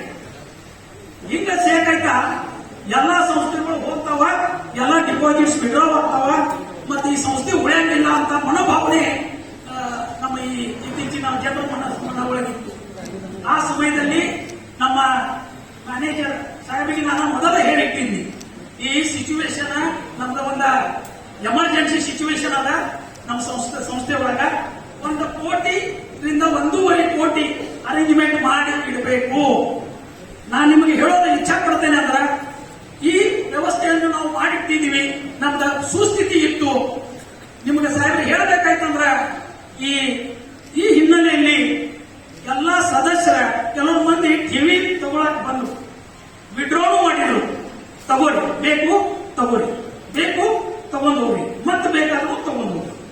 ಇದು ಒಂದು ನಾವು ಪ್ರಾಮಾಣಿಕ ಪ್ರಯತ್ನ ಮಾಡಿದೀವಿ. ನಿಮ್ಗೆ ಹೇಳೋದಂದ್ರ, ಯಾವ ನೋಟಗಳ ನಾವು ನಮ್ಮನ್ನು ವಿಡ್ರಾ ಮಾಡ್ಕೊಂಡು ಹೋಗಿದ್ದು ಒಂದು 15 ದಿವಸ, 1 ತಿಂಗಳ ನಂತರ ಅವ ನೋಟ್ ನಮ್ಮ ಸಂಸ್ಥೆಗೆ ಬಂದಿದ್ದ ಹೆಮ್ಮೆಯ ವಿಷಯ ಅಂತ ನಾ ಹೇಳ್ತೀನಿ. ಯಾಕಂದ್ರ ಈ ನಮ್ಮ ಸಂಸ್ಥೆಯು ಡಿಪಾಸಿಟ್ ಇಡಬೇಕಾಯ್ತಂದ್ರೆ ಈಗೆಲ್ಲ ನಮ್ಮ ಜನರನ್ನ ಅವ್ರ ನಮ್ಮ ಅಡ್ವರ್ಟೈಸ್ಮೆಂಟ್ ಮಾಡಾಕ್ತಾರೆ. ಎಲ್ಲಿ ಹೋಗ್ತೀಪ ನೀ, ಎಲ್ಲಿ ಇಟ್ಟಿದ್ದೀವಿ ಠೇವಿಗಳ? ನಾ ಹನುಮಾನ್ ಸೊಸೈಟಿಗೆ ಇಟ್ಟೇನೆ. ನೀನು ಹೋಗಿ ಹನುಮಾನ್ ಸೊಸೈಟಿಗೆ ಇಡೋ, ಅದು ಬಹಳ ಸಂಸ್ಥೆ ಚಲೋ ಐತಂತ ಒಂದು ಕೆಳಗೆ ಸಿಗ್ತದೆ. ಅದ ಒಂದು ನಮಗೆ ಸಂತೋಷದ ಸಂಖ್ಯೆ ಅಂತ ನಾ ಹೇಳ್ತೀನಿ. ಈ ಒಂದು ಪ್ರಾಸ್ತಾವಿಕ ನುಡಿಯಲ್ಲಿ ನಮಗೆ ಮಾತಾಡಲಿಕ್ಕೆ ಅನುವು ಮಾಡಿಕೊಟ್ಟಿದ್ದಕ್ಕ ತಮ್ಮ ಎಲ್ಲರ ಅಭಿನಂದನೆಯನ್ನು ಸಲ್ಲಿಸುತ್ತಾ ನನ್ನ ಪ್ರಾಸ್ತಾವಿಕ ನುಡಿಯನ್ನು ಇಲ್ಲೇ ವಿರಾಮ ಕೊಡುತ್ತೇನೆ. ಜೈ ಹಿಂದ್, ಜೈ ಸರ್ಕಾರ. ಸಹಕಾರ ಅಡಗಿದೆ. ಕಾರಣ ಇಷ್ಟೇನೆ, ನಮ್ಮ ಭಾಗದಲ್ಲೂ ಸಂಸ್ಥೆಗಳಿರುತ್ತೆ. ನಂಜೇಂದ್ರವ್ರೆ, 24,000 25,000 ಜನ ಇರುವಂಥ ಒಂದು ದೊಡ್ಡ ಮ್ಯಾನ್ಪವರ್ ಸಂಸ್ಥೆ ಇದೆ. ಸುಮಾರು ಒಂದು 900 ಕೋಟಿ ವಹಿವಾಟು ನಡೆಸುವಂಥ ಸಂಸ್ಥೆನಲ್ಲಿ ಒಂದು ಸಭೆ ಆದರೆ ಜನ ಬನ್ನಿರಿ ಅಂತ ಹೇಳಿದ್ರೆ 300ರಿಂದ 350 ಜನ ಬಂದಿರ್ತೀವಿ ನಮ್ಮ ಮಲೆನಾಡು ಭಾಗದಲ್ಲಿ. ಆದರೆ 1800 ಜನ ಸದಸ್ಯರಿರುವಂಥ ಈ ಸಂಸ್ಥೆನಲ್ಲಿ 1000ಕ್ಕೂ ಹೆಚ್ಚು ಜನ ಇಲ್ಲಿ. ಅದರೊಂದು ಮಾತೇ ಜಾಸ್ತಿ ಇದೆ. ಸಹಕಾರ ಕ್ಷೇತ್ರದ ಬೆಳವಣಿಗೆ ಇದಕ್ಕಿಂತ ಇನ್ನೇನು ಜಾಸ್ತಿ ಬೇಕಾಗುತ್ತೆ? ಸಹಕಾರ ಕ್ಷೇತ್ರಕ್ಕೆ ನಿಜವಾಗ್ಲೂ ಹಣ ಬೇಕಾಗಿಲ್ಲ, ದುಡ್ಡು ಬೇಕಾಗಿಲ್ಲ. ಸಹಕಾರಿ ಕ್ಷೇತ್ರಕ್ಕೆ ಬೇಕಾಗಿರೋದು ಸದಸ್ಯರ ಬಲ. ಆ ಸದಸ್ಯರ ಬಲ ಬೆಂಬಲವನ್ನು ಯಾವತ್ತು ಎಲ್ಲಿ ತನಕ ನೀವು ಕೊಡ್ತಾ ಇರ್ತೀರಿ, ಅಲ್ಲಿ ತನಕ ಹನುಮಾನ್ ಕ್ರೆಡಿಟ್ ಸಂವಾದ ಜೊತೆಯಾಗಿ ಭಾಗವಹಿಸಬೇಕು. ಅವರ ತಪ್ಪುಗಳಿದ್ರೆ ನೀವು ತಿದ್ದಬೇಕು, ಒಳ್ಳೆಯದಿದ್ರೆ ನೀವು ಹೊಗಳಬೇಕು, ಅವರನ್ನು ಗೌರವಿಸಬೇಕು. ಈ ಥರ ಯಾವ ಸಂಸ್ಥೆಗಳು ಇಡೀ ರಾಜ್ಯದಲ್ಲಿ 40,000 ಸಂಸ್ಥೆಗಳು ಕೆಲಸ ಮಾಡ್ತಾರೆ. ಇಡೀ ರಾಜ್ಯದ ಒಟ್ಟು ಸಹಕಾರಿಗಳ ಸಂಸ್ಥೆ 40,000, 35,000 59 ಆ್ಯಕ್ಟಲ್ಲಿ, ಒಂದು 5,000 ಚಿಲ್ಲರೆ ನಮ್ಮ ಸೌಹಾರ್ದ ಆ್ಯಕ್ಟಲ್ಲಿ 40,000 ಪ್ರಾರಂಭವಾಗಿ ಇಂದಿಗೆ 25 ವರ್ಷಗಳನ್ನು ಪೂರೈಸಿ तन रजत महोत्सव गोटे होते व समोर बसलेले सगळे बंधू आणि भगिनी सर्वांनीच क्षेत्रात उल्लेखनीय असणाऱ्या बेळगाव जिल्ह्यामध्ये चिकोडी नगरीमध्ये आज आमचे सहकारी गणेशांना हक्किरी दुसरे ह्या भागचे नेते त्यांनी पण काही कारणास्तव आपलं मनोगत व्यक्त करून गेले. ते आमचे सहकारी मित्र माजी आमदार मालतेशांना कवटकीवर, बेंगलोरहून इथं आलेले सौहार्दचे अध्यक्ष उपाध्यक्ष व्यासपीठावरील सर्व मान्यवर,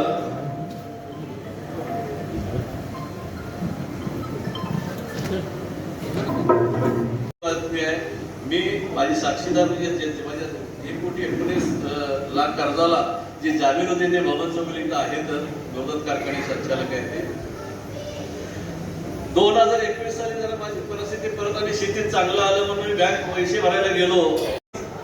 25 वर्षी 25 कोटी डिपॉझिट घेऊन तुम्ही त्या संस्थेची विश्वासार्हता वाढवलाय. परंतु मला म्हणायचं आहे की पुढच्या वर्षापर्यंत 25 50 कोटी केला तर देखील काय हरकत नाही.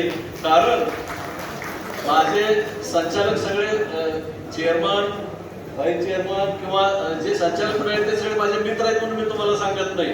यादव वकील, हवालदार वकील सगळेच माझे मित्र आहेत. हे मित्र आहेत म्हणून मी तुम्हाला इथे ठेवी ठेवा म्हणत नाही. ठेवी का ठेवा म्हणतो तर तिथं खरोखरच 100% शाश्वती आहे. कशावर? माझे मित्र आहेत म्हणून नव्हे. मी ह्या बँकेचा कर्ज. आणि कर्ज घेत असतेवेळी रावसाहेब, दोन्ही रावसाहेबांना म्हणजे अगदी खरोखरच तुमचं मी अभिनंदन करतो. मी 1979 पासून कर्जदार आहे, ह्या संस्थेचा नव्हे. मी सुरुवातीला ज्यावेळेला शाळा सोडून मी शेती करायला लागलो, आजपर्यंत मी शेतकरीच आहे. शेती करत असतेवेळी अनेक उपकरणासाठी मी कर्ज घेतो की वर्षाला कर्ज घ्यायचं, फेडायचं. काही म्हणजे कारणास्तव संस्था सगळ्या बदलल्या, नॅशनल बँका बदलल्या आणि बदलत शेवटी आम्ही आमच्या या हनुमान क्रेडिट सोसायटीमध्ये आलो.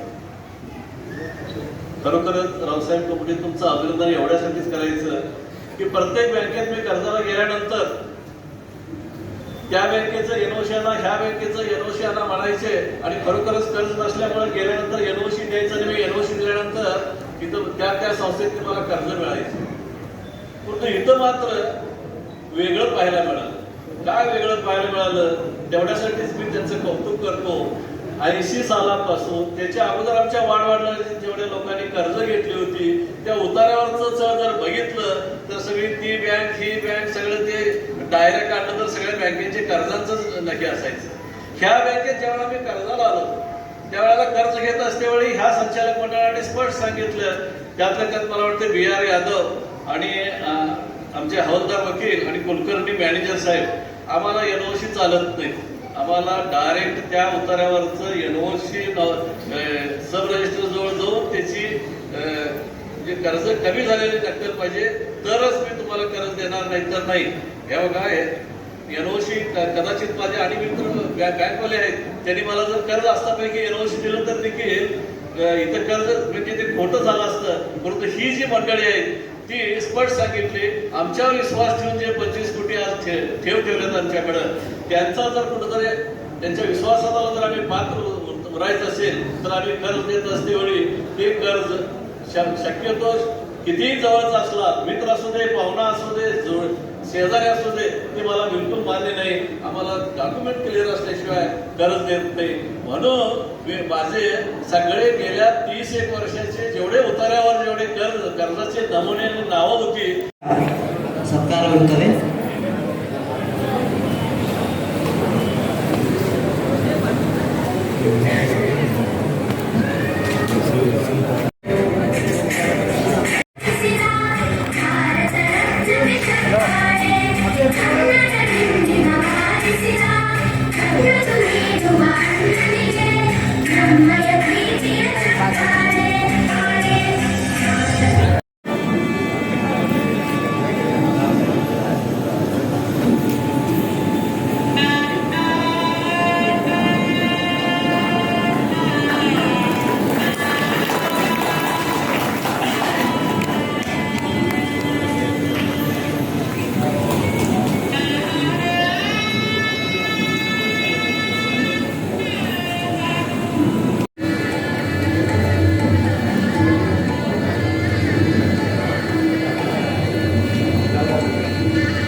ಜೋರಾದ ಚಪ್ಪಾಳೆಯೊಂದಿಗೆ ಸತ್ಕಾರ ಸ್ವೀಕರಿಸಿದವರನ್ನು ಅಭಿನಂದಿಸಿದ ಶ್ರೀ ಲಕ್ಷ್ಮಣ್ ಕದಂ, ಶ್ರೀ ಮುಖಂಡರಾದ ರಾಜು ಹೊಸಟ್ಟಿ ಇವರಿಗೆ ಸತ್ಕಾರವಿರುತ್ತದೆ.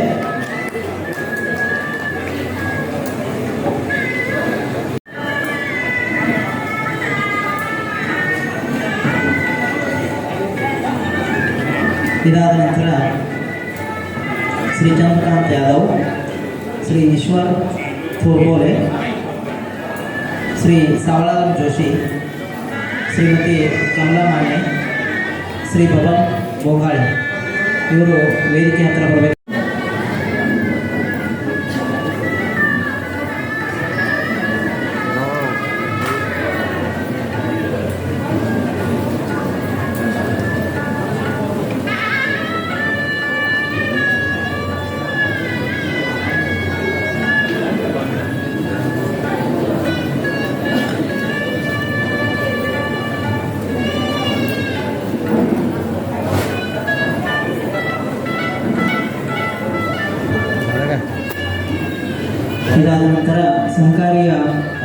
ಸರ್ವ ನಿರ್ದೇಶಕರಿಗೆ ಇರುತ್ತದೆ. ಪರವಾಗಿ ಮಾಜಿ ಸೈನಿಕರಿಗೆ ಸತ್ಕಾರವಿರುತ್ತದೆ. ಶ್ರೀ ಬಾಳಾಸಾಹೇಬ್ ನಿಜಾಮ್ ಗೌಡಿ, ಶ್ರೀ ನಿವೃತ್ತಿ ರತ್ನಪ್ಪ ಮಾನೆ, ಶ್ರೀ ಗಜಾನನ್ ಮಾರುತಿ ದೇವಳ್ಕರ್, ಶ್ರೀ ವಿಠ್ಠಲ್ ದುಂಡಪ್ಪ ಬಾಳ್ಕರ್, ಶ್ರೀ ಶ್ರೀಮಂತ್ ಲಕ್ಷ್ಮಣ್ ಗಜ್ರೆ ಇವರು ವೇದಿಕೆ ಹತ್ತಿರ ಬರಬೇಕಾಗಿ ವಿನಂತಿ.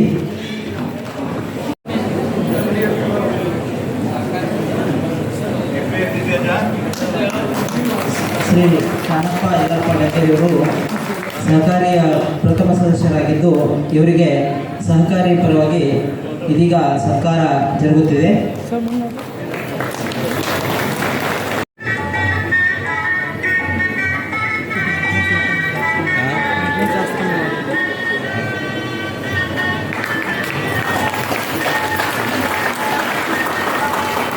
Yes, sir. Sir. Okay.